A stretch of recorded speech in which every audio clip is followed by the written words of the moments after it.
My name is Andrew, and I'm a little bit shook after Lawrence's announcement, because I thought somewhere he said is that we might even consider giving up coffee, and that's maybe not going to happen. But that's a really good idea. Scary, 21 days of fasting, no matter how small it is, but possibly something I will really consider and probably do. Okay, so good morning. And we're going to, thank you. We're going to look at the book of Ecclesiastes today and the message that comes from that, or a key message that comes from within it. It's a small book, but there's an awful lot in it. So we're not going to cover it all. But it's a really profound book, and I would recommend that you read it over Christmas. And hands up here who has read Ecclesiastes. So about a quarter, maybe less than a quarter. If you read it, it'll probably take you an hour. But if you read it, it will resonate with you. That's all I will say. Okay? And if I do this talk and it doesn't resonate with you, read Ecclesiastes anyway, because it will resonate with you. It just means I didn't do a great job. Okay, so some background. There's two characters in the book. There's the author and the teacher. The main character is the teacher. And for the most of the book, the author tells us what the teacher is saying. And the opening and closing verses are the voice of the author. And the rest is the text of the teacher. So you'll hear me reference the teacher quite a bit as we go through this. So there are a lot. There's a lot in the book, but the message I want to highlight is that we as human beings have a built-in desire to be fulfilled, to have meaning and purpose, to have good things, be healthy, have freedom, and live well. And all of these things are good things. And they apply to us whether we're believers or non-believers. We all live in God's sight. And as Christians, we can come to God with expectations that life will fulfill us. And these expectations often have a vision of life and a vision of God, which is made by us. And when these expectations differ from the realities we experience in life, we can often find ourselves struggling in a difficult place. We commonly find ourselves consciously or subconsciously pursuing pathways that will aim to give us that fulfillment and meet our expectations, but when we do that of our own way, we do this apart from God. And that's not good. Ecclesiastes reflects on the real life. I have to read this carefully. Ecclesiastes reflects a real life vision of life, one that sees life through human eyes. Does that make sense? There's a lot of lives in there. So, for example, it recognizes the injustices, as one example, it recognizes the injustices that deeply disturb us as human beings.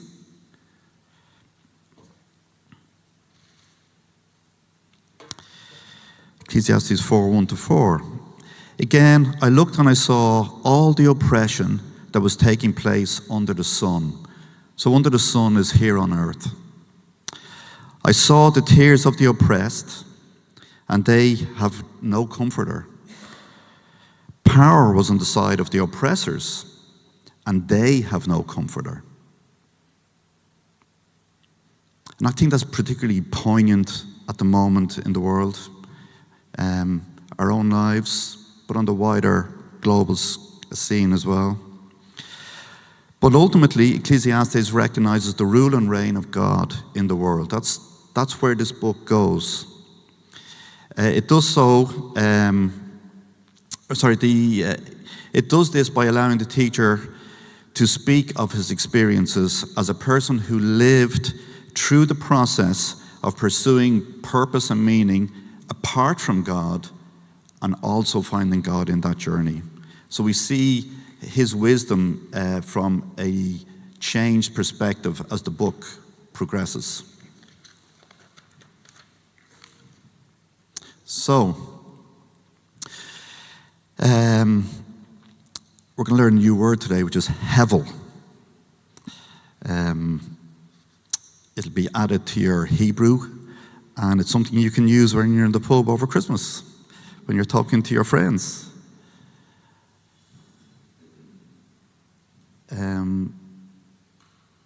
And Ecclesiastes starts kind of on a bit of a down note, and there's a lot of possibly seen as negativity in the book. But it's important to go through that, because actually we do experience a lot of negativity in life. And what this guy is trying to do is to resonate with us at a human level. So, the words of the teacher, the son of David, king in Jerusalem. Meaningless, says the teacher. Utterly meaningless. Everything is meaningless. What do people gain from all their labors at which they toil under the sun? Happy Christmas. It's hard to believe we did this a week before Christmas, so I apologize for the timing. It's a short this short passage summarizes the book quite well, actually. And the author says that life is meaningless. And the word meaningless is repeated about 40 times through the book. Other translations of the word meaningless are vanity and futility. So, what is this word? So, the word that's translated is the Hebrew word hevel, which is a metaphor. So a metaphor is a description or a word that helps explain something. And in this case, hevel describes smoke or vapor, something that is temporary, cannot be grasped, unpredictable, and quickly disappears. So if we think of smoke, right? Smoke, when we see smoke, it rises, and we see it quite clearly. It's there, it's physical, but when we reach out to touch it, it kind of disappears in our hands. And if we leave it, even though we see it quite well here, look up a little bit, and typically you would see the smoke not there anymore.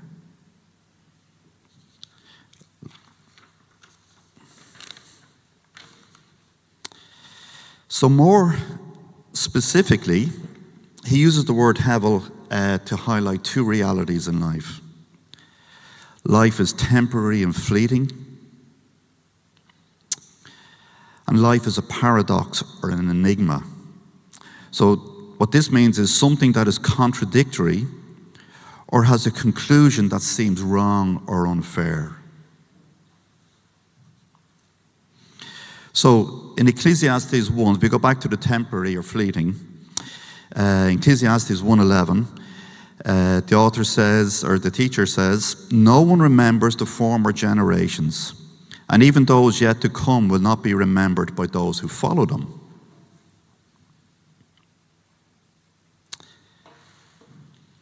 This guy is my great-great-great-grandfather. His name is James Comerford, or was James Comerford, and I know nothing about him. And the only reason I got to know something about him was very recently. Somebody brought a photo to a family gathering. And it really struck me was, like, he lived a full life. He made big decisions. He came from wealth in the middle of Ireland, then lost it as far as I know, and then came to Dublin and set up, and I think lived in the Tenters, which is not too far from here. But I don't know anything about him. These are just guesses by people. So we come and we go. Life is fleeting. And on the paradox, on the enigma, Ecclesiastes says, there's something else meaningless or hevel that occurs on earth. The righteous who get what the wicked deserve, and the wicked who get what the righteous deserve. It's an injustice. It just doesn't sit right with me. In fact, I don't think it sits right with many people. And the teacher is highlighting that life is hevel. Like smoke, you cannot grasp it or control it. It's unpredictable. It's temporary, as many things we experience in life. And it is contradictory, unfair. It's often contradictory and unfair. So if we read this again,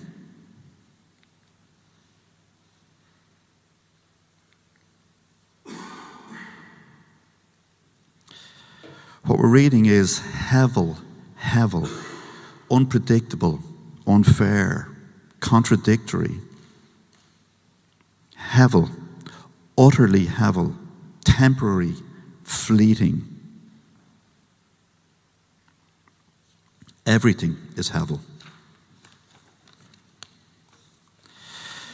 So when we try to build predictability into our lives apart from God, the teacher says that we are chasing after the wind.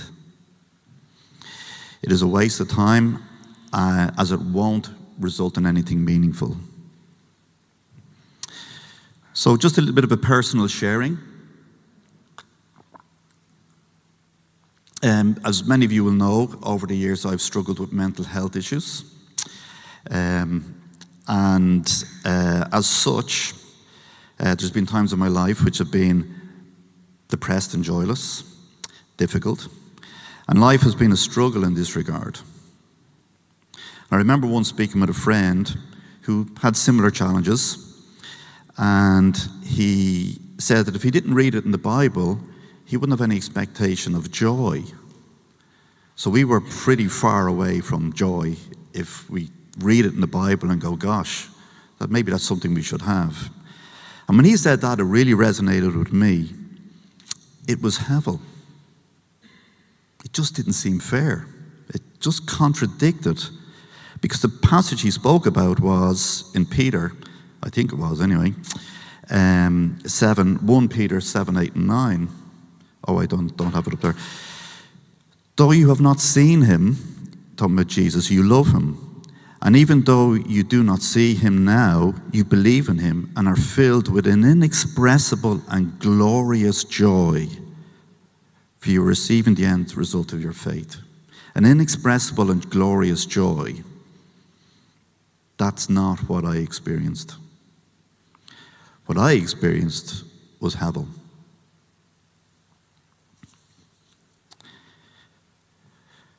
So, as we look at us in this life, one of the things that we bring to the table is our expectations. So in Ecclesiastes 2:11,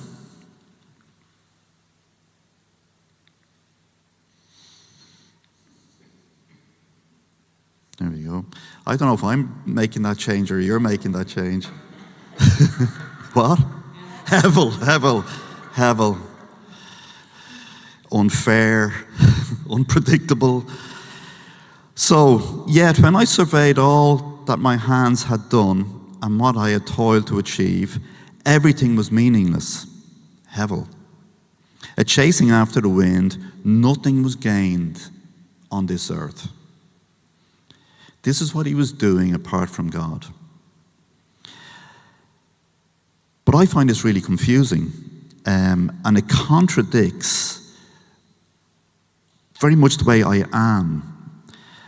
And where am I is that I kind of read verses that are a little bit different than that. So one of my favorite verses is John 10, 9 to 10, 9 and 10. I am the gate. So this is the Message version. Sorry, try that again. See? It's nothing to do with this. I am the gate. Anyone who goes through me will be cared for, will freely go in and out and find pasture. A thief is only there to steal, kill, and destroy. I came that they may have real and eternal life, more and better life than they ever dreamed of. And the NIV says, I have come that they may have life and have it to the full. That's kind of where I am. That's kind of my expectations. And I struggle when I'm not in that place.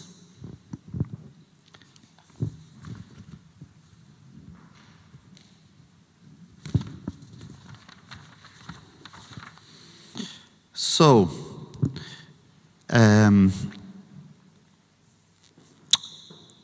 even when it's tough, deep down, I believe that I don't want heaven, don't want to accept it, don't want to experience it.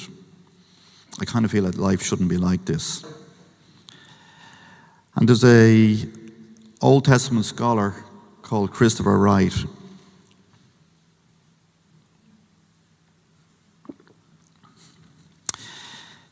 And of the book, he's speaking.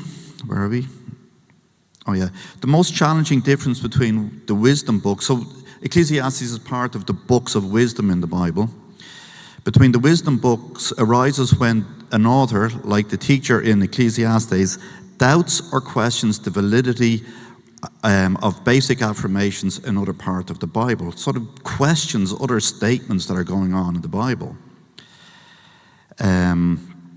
But this is precisely the purpose of the books in the collection of Scripture. They compel us to an honest faith that's willing to acknowledge the presence of doubt that we cannot dismiss, and questions that we cannot always fully answer given our human limitations. So it's a very real assessment of where we are in this journey with God. There's so much that we don't understand. There's that constant tension of experiencing things that we thought were kind of maybe not for us Christians, or that maybe God is not actually doing what I feel he should be doing right now. So, what does he do? Christopher Wright, he crystallizes or makes clear that we don't have all the answers. Living in the space of not having all the answers is very difficult. It's a tension in our lives. But what this book is, God coming alongside us and recognizing the difficulties of following him in this world, in life under the sun. So it's really important that we don't see judgment in any of this. What God does, he says, I know this is tough, and I know you don't know everything, but I am here with you.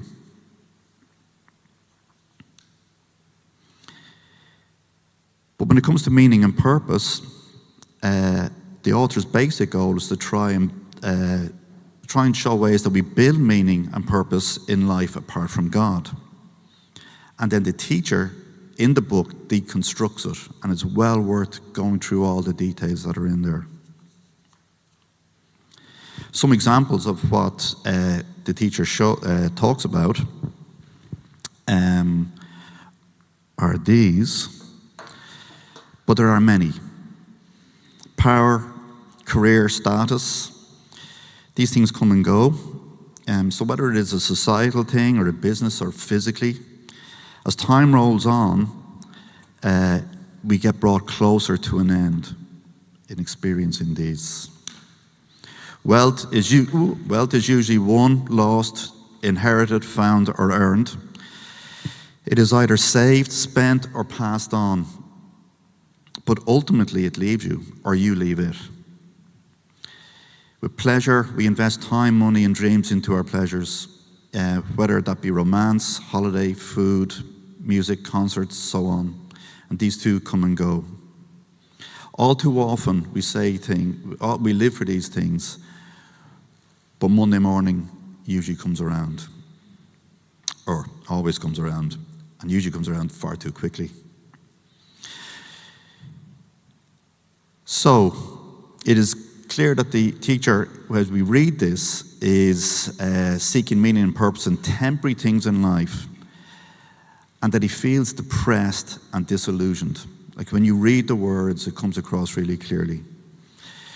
The book gives us a chance to see the world through the eyes of the person who, though very wise, is trying to find meaning in temporary human things. So, two examples I want to put up here on how the author or how the teacher is feeling and speaking. So is there one above that?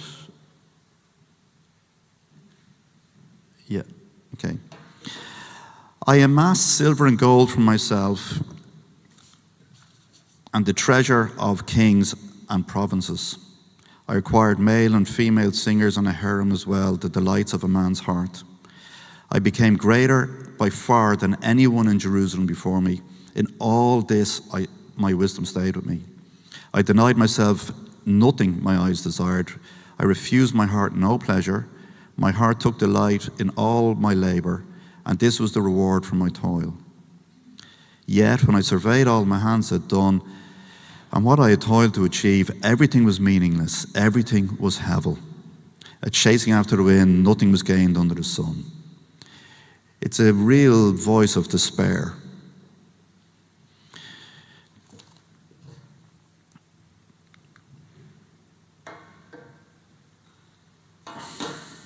In Ecclesiastes 2:17-19, he says, so I hated life, because the work that had been done under the sun was so grievous to me. All of it meaningless and chasing after the wind. I hated all the things that I had toiled for under the sun, because I must leave them to the one who comes after me. And who knows whether that person will be wise or foolish. Yet they will have control over all the fruit of my toil, into which I poured my effort and skill under the sun. This too is hevel. So it just doesn't seem to matter to this guy, the teacher, investing so much in his work, finding meaning in his work, ultimately brings him to places, what is this actually going to do? What is the outcome of this? Because ultimately, if it's going to last beyond them, someone else is going to make the decision. And he struggles with this. It's temporary, it's fleeting. So how does the teacher deal with hevel?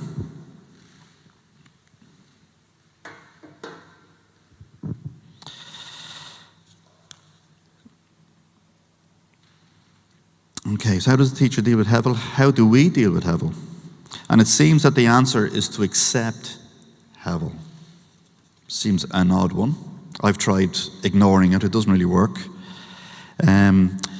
Accept that all of life is out of our control and we will have troubles.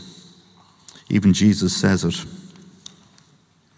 Therefore, do not worry about tomorrow, for tomorrow will worry for itself. Each day has enough troubles of its own. So Jesus is telling us, as we follow him, there will be trouble, difficulties, there will be hevel. So through life's journey and experience, the teacher comes to see and accept that the faith in God is the only way of creating personal meaning. And that comes clear in the book. He decides to accept faith as a fact. He decides to accept the fact that life is brief and ultimately worthless without God. And in doing so, finds God's gifts in life. It's when he lets go of control, of trying to place control on his life and handing it over to God, that actually there's space enough for him to start to see gifts that he didn't see before. What do these look like? In Ecclesiastes 2:24-26, a person can do nothing better than to eat and drink and find satisfaction in their own toil. This too, I see, is from the hand of God. For without him, who can eat or find enjoyment? To the person who pleases him, God gives wisdom, knowledge, and happiness. It seems that supernaturally, by changing his focus, he found more in life. Because it's the exact same situation. He's still working. But now he's able to do stuff a little bit differently.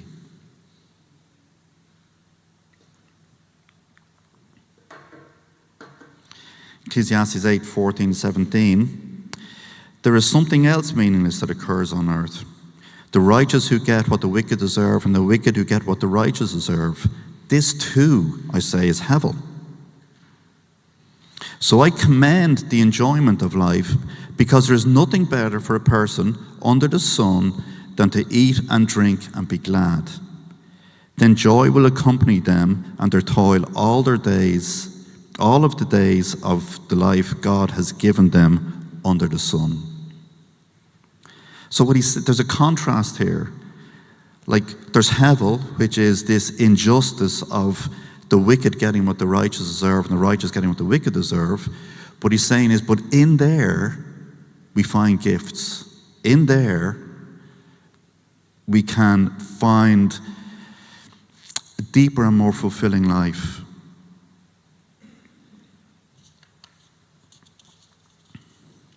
The teacher sees that little moments. I'm going to get rid of that one. Okay. So ignore that for a minute. So the teacher sees that these little moments of joy in life, like a meal or a drink or a walk with a friend, as merely pointers to some greater future joy, to a degree to which we've never experienced and cannot experience here on earth. They are pointers to a future that we cannot experience here on earth. If you were fortunate enough in life, you will experience moments of joy. They're God's gift to you. Go and grab them. Enjoy them.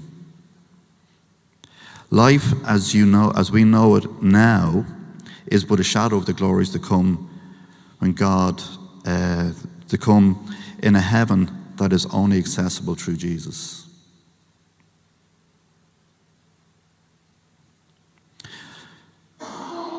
So if you are fortunate in life, you will experience moments of joy. So I wanted to link that a little bit back to Christine's talk last week, because the focus is what's changed here.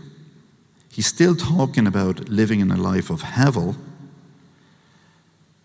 but he's finding joy. And Christine's talk last week spoke about, as Christians and followers of Jesus, how it is that we can create that and nurture it, build on it. So I'd encourage you to listen to that talk again if it's not resonating with you. So the purpose in the blessings of God, food, drink, and work, even though there is purpose in these things, they are not the purpose of life. The purpose of life is to be following Jesus. So he comes to a conclusion that without God, there is no truth or meaning in life. He has seen many evils and difficulties and realized that the best of man's achievements are worth nothing in the long run. So he advises the reader to follow God's will so that only meaningful things. So he advises the reader to follow God's will so that the only meaningful thing to do, I apologize. So, the only meaningful thing to do, this is coming from a guy who has pursued all the ways of doing it yourself, all the ways of seeking your own fulfillment, and had the money and the power to explore everything. And ultimately, he came to the conclusion that the only way to find meaning, real true meaning, is through God and by focusing on God.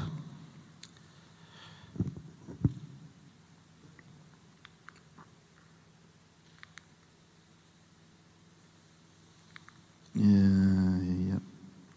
Okay. It wraps up with this message. But regarding anything beyond this, dear friend, go easy. There's no end to the publishing of books, and constant study wears you out so that you're no good for anything.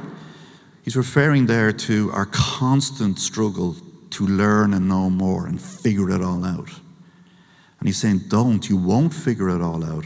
Learning stuff is really good, but you won't figure it all out. The last and final word is this, he says, fear God and do what he tells you. So the NIV says, now all has been heard. Here is the conclusion of the matter. Fear God and keep his commandments, for this is the duty of all mankind. So back to my sharing. Yes, life has been a struggle with mental health on occasions, and maybe too many occasions at times. But I've learned, a little bit like this guy, I kind of traveled a little bit of that journey, and I've learned that I can't fix that. I can't even understand it. It just doesn't seem fair. But in my story, I have learned that if I focus on Jesus, and I do, that I find a lot more in life.